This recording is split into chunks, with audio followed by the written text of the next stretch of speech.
তো বন্ধুরা, আজকের ক্লাসে আমরা এই ম্যাথটি করব। তো দেওয়া আছে 4 to the power x plus 4 to the power x plus 4 to the power x equal to 192। দেন আমরা কি করতে পারি, প্রত্যেকটি থেকে 4 to the power x common নিতে পারি।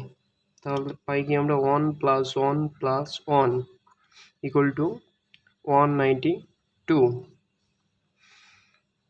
বা 4 to the power x equal into 3 equal to কত, 192।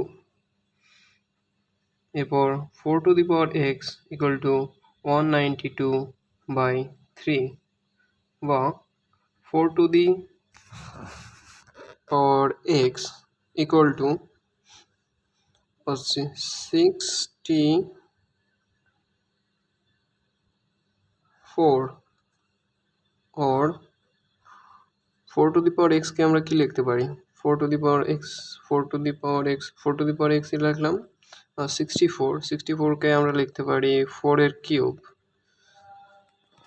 এখন অতএব এক্স ইকুয়াল টু কত, 3।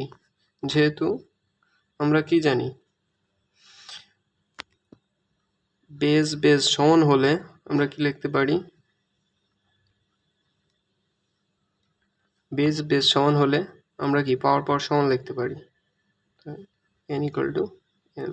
থ্যাংক ইউ বন্ধুরা।